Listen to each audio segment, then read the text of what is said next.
Sa ngalan ng Ama, ng Anak, at ng Espiritu Santo. Amen. Magandang gabi sa inyong lahat mga kapatid. Ako nga pala si Brad Steve Ibuti sa Catholic Faith Defender, Cebu Chapter.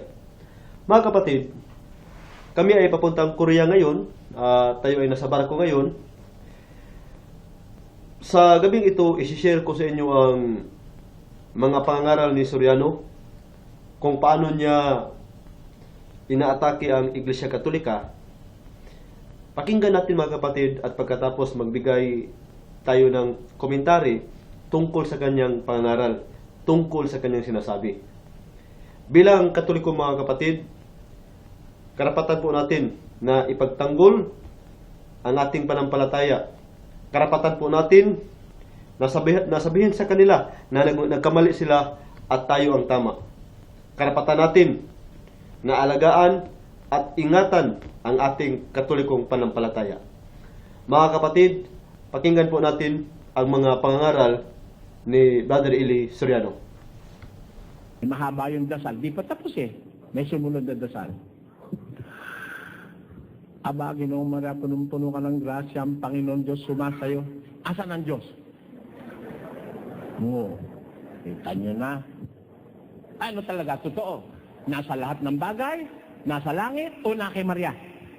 Sige. Usap tayo. Kung gusto nyo, away tayo dyan sa punto na yan eh.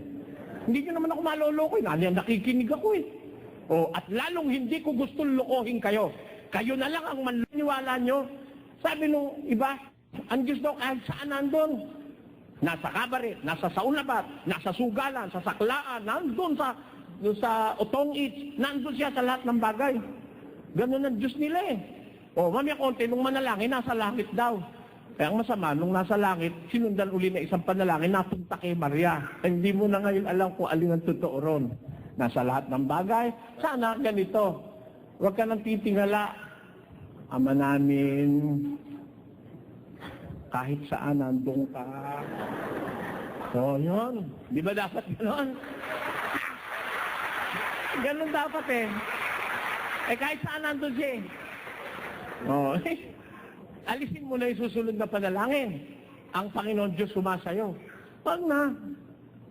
Huwag mo na yun. Huwag mo na sunod yun. Tinamaan mo na, nasa langit eh.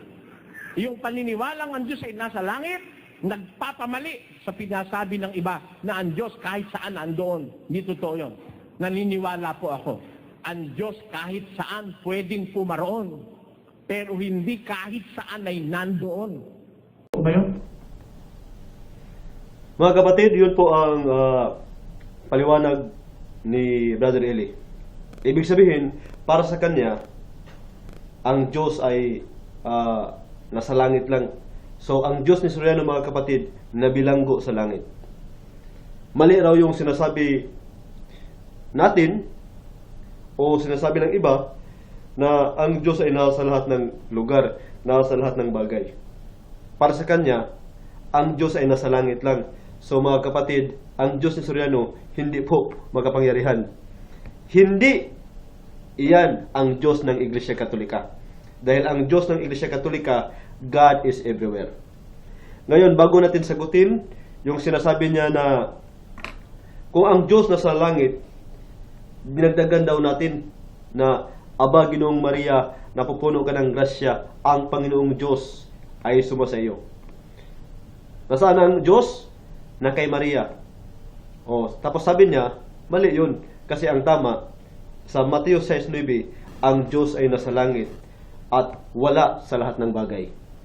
Mga kapatid, bago natin sagutin ang mga paratang niya, mga atake niya sa Iglesia Katolika, gusto kong i-premise na ang Diyos ay nasa lahat ng bagay. Yung sinasabi sa San Mateo 6:9 na panalangin ng ating Panginoon, na itinuro niya sa kanyang mga alagad, ay ganito ang nakasulat. Ganito kayo mananalangin, Ama naming nasa langit, sambahin nawa ang pangalan mo. Ama naming nasa langit. Totoo naman mga kapatid na yung Ama ay nasa langit. Pero hindi sinabi sa verse na yan na ang Diyos wala sa lahat ng lugar. Hindi nakasulat dyan. Ang nakasulat dyan na yung Ama, yung Diyos, ay nasa langit. Mga kapatid, ang Diyos ay makapangyarihan. Hindi ba kaya ng Diyos na sa isang pagkakataon, sa isang panahon, nandoon siya sa lahat ng bagay? Hindi ba ganun ang Diyos? Mali po mga kapatid, mali yung sinasabi ni Brother Eli Soriano na ang Diyos nasa langit lang at wala sa lahat ng bagay. Para maintindihan ng lahat, yung prayer ni Kristo na ating Panginoon na Ama naming nasa langit, yung langit mga kapatid, isa yan sa mga lugar kung saan naroon ang Diyos. Yun ang nakasulat. Ama naming nasa langit ka. Sambahin ang ngalan mo. Ibig sabihin, na yung langit na yan, isa yan sa mga lugar kung saan naroon ang Diyos. Pero hindi nakasulat dyan na ang Diyos wala sa lahat ng lugar. Hindi nakasulat dyan. Kaya Brother Eli, huwag mong dagdagan ang nakasulat. Mahilig ka pa naman sa litra po litra, tapos dagdagan mo ang nakasulat. Ang tanong, yun ba ang buong nakasulat sa Biblia? Hindi po. Tandaan natin mga kapatid, na ang Diyos ni Soriano nabilanggo sa langit. Pero hindi yan ang Diyos ng mga Katoliko. Dahil ang Diyos ng mga Katoliko ay nasa lahat ng bagay, nasa lahat ng lugar. God is everywhere. Basa, litra po litra sa Biblia. Jeremias 23, versikulo 23 hanggang 24. Brother Eli, siguro yung Biblia na ginamit mo, ito lang yung ang Biblia. Maganda siguro na bibili ka rin ng ibang Biblia. Bilhin mo yung ang mabuting balita Biblia. Ganito po ang nakasulat mga kapatid sa Jeremias 23:24. Ako ay Diyos na nasa lahat ng dako. Ano raw? Ako ay Diyos na nasa lahat ng dako. Ibig sabihin, God is everywhere. Ang sabi ni Soriano na ang Diyos ay nasa langit at wala sa lahat ng bagay. Tama po ba ang nakasulat sa Biblia? Hindi po. Nagsisinungaling po si Soriano mga kapatid. Nagsisinungaling po. Kasi mababasa natin sa Biblia, ito ang nakasulat. Ako ay Diyos na nasa lahat ng dako. At hindi sa iisang lugar na nanatili. Ibig sabihin, ang Diyos ay hindi lang sa langit na natili, kundi ang Diyos ay nasa lahat ng dako. Sa verse 24, ganito ang nakasulat. Walang makapagtatago sa akin. Nakikita ko siya saan man siya pumunta. Sapagkat ako'y nasa langit, nasa lupa, at nasa lahat ng lugar. Napakaliwanag po na ang Diyos ay nasa lahat ng bagay, nasa lahat ng dako, nasa lahat ng lugar. Ang Diyos ni Soriano mga kapatid, na bilanggo sa langit. Ibig sabihin, ang Diyos ni Soriano hindi makapangyarihan. Ngayon, si Soriano, mga kapatid, nagsasalita ng isang topic o issue na hindi niya alam o walang alam. Tapos, pag nagsalita pa naman ang taong ito, mahilig sa dunong-dunungan. Yung bang nagkukunwaring may alam. Ngayon, it is time na turuan natin si Soriano, mga kapatid. Yung pagsabi na ang Panginoong Diyos ay sumasayo, that is biblical. Yan po ay mababasa sa Biblia. Una't una, napatunayan natin na ang Diyos ay nasa lahat ng bagay. Kung ang Diyos ay nasa lahat ng bagay, hindi maaari na wala siya kay Santa Maria. Basahin natin mga kapatid ang Biblia. Sa San Lucas 1:28, si San Gabriel, si Archangel Gabriel, nagpakita kay Santa Maria at nagsabi. Ito ang sabi ni San Gabriel kay Santa Maria. Paglapit ng anghel sa kinaroonan ng dalaga, binatin niya ito, matuwa ka. Ikaw ay kalugod-lugod sa Diyos, wika niya. Sumasa iyo ang Panginoon. Asaan ang Panginoon? Na kay Maria. Sumasa iyo ang Panginoon. Sa Biblia ang Biblia, ganito po ang nakasulat sa San Lucas 1:28. At pumasok siya sa kinaroonan niya at sinabi, mag-alala ka, ikaw na totoong pinakamamahal, ang Panginoon ay sumasa iyo. Sino yung Panginoon mga kapatid na kay Maria?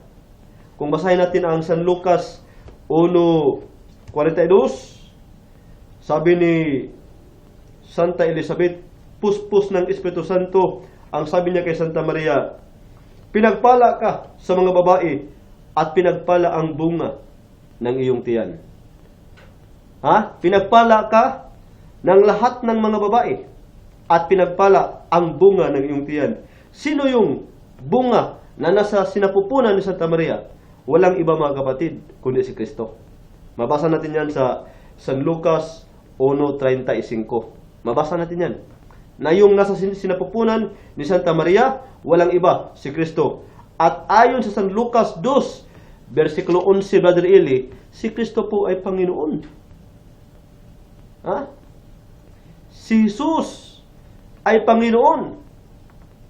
1 Corinto 8:6, mga kapatid.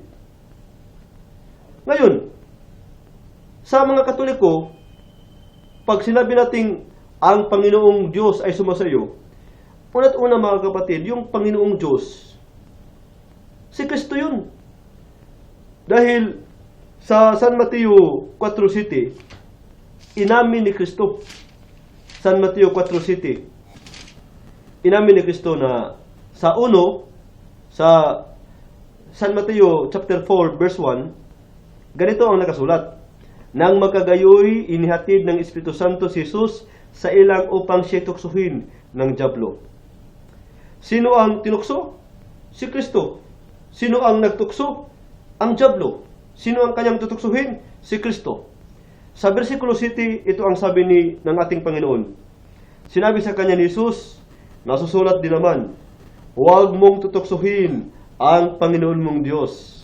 Mga kapatid, ulitin natin, sino ang tinukso ni Satanas ng dyablo? Si Jesus. Sino ang nagtukso? Ang dyablo. Nung tinukso si Jesus, ano ang sabi ng ating Panginoon? Sinabi sa kanya ni Jesus, nasusulat din naman, huwag mong tutuksohin ang Panginoon mong Diyos.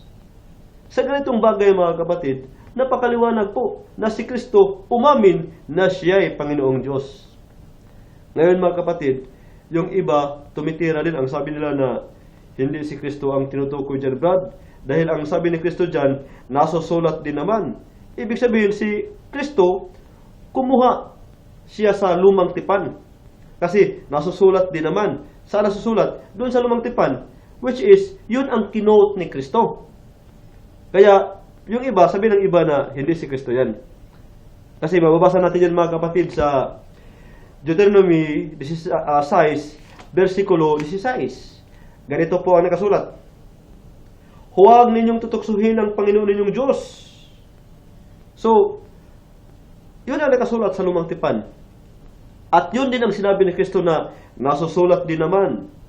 Huwag mong tutuksuhin ang Panginoon mong Diyos. Kahit ganun pa man mga kapatid na si Kristo ay kumuha sa lumang tipan, pero it refers to Him. Why? Dahil ang tinukso siya, ang nagtukso si Satanas. At ang sabi ni Kristo, huwag mong tutuksuhin ang Panginoon mong Diyos. Maliban doon, inamin ng ating Panginoon na sa lahat na sinusulat ni Moises ng mga propeta ay natutupad sa akin. Saan mabasa?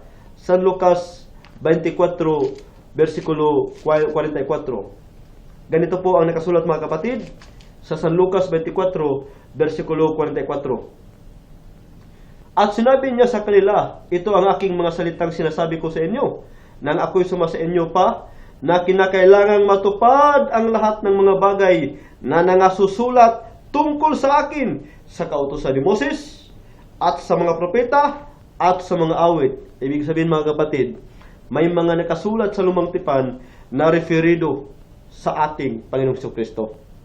Kaya nung pagsabi niya na nasusulat din naman, ibig sabihin, yung nakasulat sa lumang tipan, it refers to Him. Therefore, ang sabi ng ating Panginoon, huwag mong tutuksuhin ang Panginoon mong Diyos. Tanong, sa sinasabi ng ating Panginoon, ano siya? Hindi ba Panginoong Diyos? So tama yung sinasabi ng Iglesia Katolika, Hail, full of grace, the Lord is with thee. Ang Panginoong Diyos ay sumasayo. That is biblical. Yun po ang nababasa sa Biblia, litra po litra, kaya mali ang aral ni Brother Eli Soriano, mga kapatid. So mga kapatid, pag-isipan natin mabuti. Tayong mga Katoliko, kailangan nating panghawakan ang ating panampalataya dahil ito'y ginto na ibinigay sa atin ng ating Ama sa panampalataya, na ibinigay naman ng ating Panginoong Jesucristo na nagmula sa nag-iisang Ama na nasa langit. Mga kapatid, huwag tayong magpaloko, huwag tayong magpatukso sa mga magagandang salita. Dahil kung pag-aralan mo ang lahat ng sinasabi ni Soriano, ni isa, walang tama, lahat mali. Mga kapatid, hanggang sa muli, ako nga pala si Brad Steve Ibuti sa Catholic Faith Defender sa Fair Society. Magandang gabi sa inyong lahat at maraming salamat. Sa ngalan ng Ama, ng Anak at ng Espiritu Santo. Amen.